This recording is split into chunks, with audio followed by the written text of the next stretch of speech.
You know, my dad is a rock of a man. He's seen a lot in his life. But when he came home tonight at 2 in the morning, I simply didn't recognize him.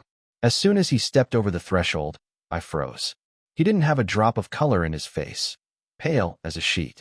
His hands were shaking while he tried to take off his shoes. And in his eyes, there was pure anxiety, maybe even real fear. 7 years ago, I might have understood. That was when he first started working at our city crematorium. It's a specific kind of job, you know? He saw all kinds of things back then. But over time, he seemed to get used to other people's grief. I remember in the beginning, he'd come home completely out of it, almost crying. He'd sit down, knock back a shot of vodka, and just start talking about cremating a child or describing the relatives in the viewing room, how they stared at the floor, completely empty, like they had cried out all their tears for years to come. He took it all to heart. He was especially terrified of looking into that little window on the furnace, where the coffin would be engulfed in flames. But people get used to anything, right? And my dad got used to it. Burning people became a routine for him, like a chef cooking soup or a mechanic fixing a car. I won't bore you with why he took the job. Let's just say life happened. So, anyway, he stumbles in the middle of the night. I wasn't asleep yet, so I saw him like that. "Dad, what happened?" I asked. He didn't even look at me. He pulled off his sneakers and silently shuffled into the kitchen. "Everything's fine," he mumbled under his breath. "Yeah, right. Fine. Dad, come on, I'm not stupid. Trouble at work?" He realized he couldn't brush me off, so he finally answered. "I don't even know if you can call it that." He pulled a bottle of vodka from the fridge. He poured a full glass and downed it in one gulp. He didn't even grab a chaser, just sniffed his sleeve. You know, lately, he barely drank after a shift. Not like in the early days I told you about. Mom and I learned the rule. If Dad grabs the bottle as soon as he gets home, something is wrong. Mom actually woke up right then. It was like she sensed something bad. "Why are you so late?" she asked sleepily, walking into the kitchen. You could tell Dad wanted to explain, but the words just wouldn't come. His eyes were darting around, and he was stumbling over his words. Mom looked at him and got visibly nervous. "What is going on with you? You look like a ghost." Then she saw the vodka on the table and understood. Work again. But when he finally started talking, it turned out trouble at work was the understatement of the century. Here is what he told us. A woman came in today. She had made an appointment by phone, like usual, but then she showed up in person. She was in tears, completely heartbroken. Her daughter had died. I didn't ask for details, but the director said it was cancer. The girl was beautiful, so young. She should have had her whole life ahead of her, raised kids. But I guess it wasn't meant to be. Her mother, though, a little later, she started acting strange. She kept rushing us. She kept asking how to speed up the process. We tried to explain. As soon as the paperwork is sorted, we'll start. My job is just to push the button and watch the temperature. What could I tell her? I don't make the decisions. But she was in such a hurry. She needed the deceased girl burned right that second. I tried to explain that I'm just a regular operator. She even offered me money. Just try to hand me cash right there. But my steady paycheck is worth more than a one-time bribe. So, naturally, I refused. I refused once, then twice. But the third time, she gave me this look. Dad paused. It honestly gave me the creeps. "What do you mean?" Mom asked. I don't even know how to explain it. Like I had ruined her entire life. She turned around and stormed off. She slammed the door so hard it almost flew off the hinges. I stood there watching her go, glancing at Lucas out of the corner of my eye. Lucas is Dad's colleague. He just twirled a finger at his temple, staring at the shaking door. Anyway, that was the end of the meeting with that pleasant lady. We went back to work. A little later, when we'd already forgotten about her, Harper Williams, our director, walked in. He said, "The paperwork is all settled. They're bringing the girl's body by this evening." Well, fine. Lucas suddenly asked, "Is there going to be a service? A viewing?" Harper said no, nothing was needed. They'd already picked a spot for the ashes. Lucas was surprised. "That's weird. Are they not religious or something?" The director just huffed. "How should I know? I think the woman is a little unhinged anyway." I agreed with him and told him how she tried to shove money in our pockets. Harper summed it up. "Look, guys, I'm printing the papers now. She paid for everything. When they bring her in, around 6 or 7, let's just get it done immediately." "Deal," I said, "no problem," and pressed the button on the console to send another body into the fire. Just like the boss said, by evening, they delivered the coffin with the girl. Though calling it a coffin is a stretch. It was a simple wooden crate, nailed together sloppily, like it was made from scrap wood stolen from a lumber yard. Whatever, in 7 years I've seen worse. Not everyone can afford to burn their loved ones in expensive caskets. It's all going to burn anyway, why waste the money? But when they brought the body in, I could smell it. The box was already reeking a little. And we have a strict rule. We have to check. You never know, there could be a totally different person in there. So, they unloaded the coffin. I walked up to it, and the lid was nailed shut tight. I told the woman, "Excuse me, ma'am, but I have to check. I need to open the box." "Is there no way around that?" she asked. "No. Those are the rules. What if there's a different person inside? You can say your final goodbyes while I do it." "We already said goodbye," she answered quickly. You could tell she was in a huge rush. She just couldn't wait to get rid of the body. It seemed weird to me even then, like she was hiding something. But I'm used to not asking questions. The boss gave the green light. The papers were fine, so we had to do it. "You can pick up the ashes in 2 or 3 hours, I told her. "Do you have an urn?" "I don't have an urn." "In that case, you can buy one from us. You have time. Go down the hall, and to the right, there's a shop." I pointed the way. She started to walk off, but then suddenly turned back. She leaned in close to me and whispered, so no one else would hear, "Can you just throw the ashes away? Or scatter them somewhere?" I barely held back from snapping at her. I answered as politely as I could.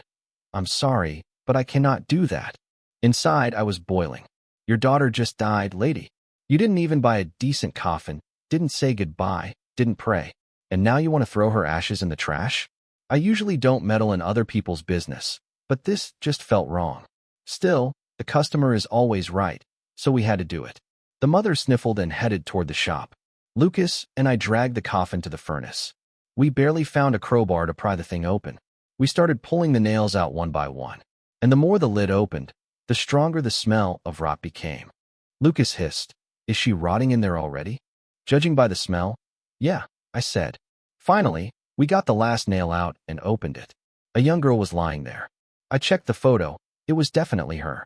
Her face looked okay, but the body. There were spots on her legs and stomach, like maggots were about to start crawling any second. Lucas was surprised. "The death certificate says she died yesterday." "That's impossible. Dead yesterday, and already smelling like this?" I waved my hand. "Whatever, not our business. Close it up, let's go." The oven was already hot, roaring away. We loaded the wooden box inside. The door closed, and I stepped outside for a smoke with a clear conscience. Lucas doesn't smoke, so he stayed inside. I was standing there, getting some fresh air. Suddenly, Lucas runs out to me. His eyes are huge, and he's shaking. "Hey, listen inside, what happened?" I looked at him, and he was genuinely terrified. Maybe I'm imagining things, but inside the oven, it sounded like someone was screaming. I just chuckled. "Lucas, if you brought a bottle, you need to share, not drink it all by yourself." "I haven't been drinking." He didn't even smile. "I didn't look in the window. I ran straight to you." "You're hearing things," I told him. "You saw the body yourself. It was decomposing." I don't know. Lucas doubted himself. "Maybe it's time for me to retire?" "Retire? You're fitter than the young guys," I laughed. "Come on, let's go check what's going on." We walked back in. We went up to the furnace. There's a special heat-resistant window to monitor the process. I opened the shutter and looked inside, and I didn't understand a thing. There was no fire. The coffin was lying there, charred, smoking, smoldering, but there were no flames. And on the control panel, the red warning light was flashing like crazy. The automatic system had cut the gas. Lucas stood next to me, asking, "How is that possible? What's happening?" I just stared into the window in shock. I've worked here for years and never seen anything like it. I checked everything before we started. I tried to turn on the furnace again. It hummed, and flames appeared in the viewing window. "Strange," whispered Lucas. "It's just a machine. Sometimes they act up. It worked like a clock for years, and now it decides to break." Well, coincidences happen. But not even 5 minutes later, the story repeated itself. And here's the weird part. When we tested the empty oven, it worked perfectly. But as soon as the coffin was inside, it malfunctioned. That's when some bad thoughts started creeping into my head. Anyway, we heated it up real good, and the coffin went back in. The fire seemed to catch. I didn't leave the window. I watched to make sure nothing went out. The fire engulfed the box and reached the body. I'm watching, and I notice the corpse's hand moved. It was hard to see in the fire, but I saw it. At first, I thought I imagined it. It's a wall of fire. Your eyes play tricks on you. But then the oven shut off again. The red light started flashing on the console. Lucas asked me something, and I looked away for a second. I turned back to the window, and staring right at me was the charred face of that girl. The face was so terrifying I started crossing myself and almost fell over. There was something alive in that furnace, Dad told us. And I swear to you, it wasn't that dead girl. Mom, of course, didn't believe him. Are you sure you weren't drinking at work? Dad actually got angry. Do you think I'm an idiot? I don't drink on the job. You don't believe me? Fine. Listen to this. A real demon was staring at me from the fire. A naked female body, completely charred. The head was huge, bigger than a human's. And the face, there was no face. No eyes, no mouth, no nose. The skin had just split down the middle, pure blackness inside, and it looked like worms were moving in there. He saw we were doubting him. Hang on, he said. You'll believe me now. He went to his jacket to get his phone. Turns out, the thing stared at him for about a minute, and he managed to take a picture. He showed us the photo. The hair on my arms stood up. Mom actually screamed. The idea of Photoshop was out immediately. Dad and Lucas barely know how to use computers, let alone edit photos. And you could tell. The photo showed that exact furnace and Dad's terrified reflection in the glass. It was real. Realizing this wasn't just rambling, we kept listening. Lucas screamed, "What the hell is that?" Dad said, and the face disappeared instantly. Then the banging started from inside. Hard, heavy blows. Whatever was sitting in that oven wanted out badly. But the walls are thick, the door is heavy, they held. Turn it on. Turn on the furnace, hurry. Lucas yelled. But I stood there like a statue. I was paralyzed, you understand? My brain just shut down. So Lucas ran to the console himself and slammed the start button. Inside, everything flared up. And then came a roar. Honestly, I thought I was going to wet my pants right there, Dad admitted. I can't describe it. It was like a train whistle mixed with thousands of human screams. Why were you just standing there? You should have run. Mom couldn't help herself. I don't know. It was primal fear. My legs wouldn't move. Or maybe that thing was hypnotizing us. Dad poured another shot, drank it in one go, and continued. Something clicked in my head only when the viewing glass shattered. That's when we ran.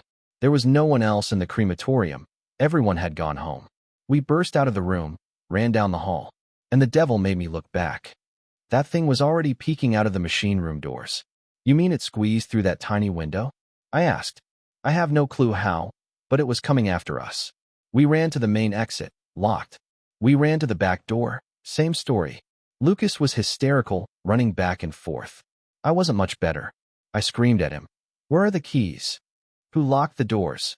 And he says, the keys are back in the machine room. Those words sounded like a death sentence. The only thing we could think of was to hide in the supply closet. Thank God it was unlocked.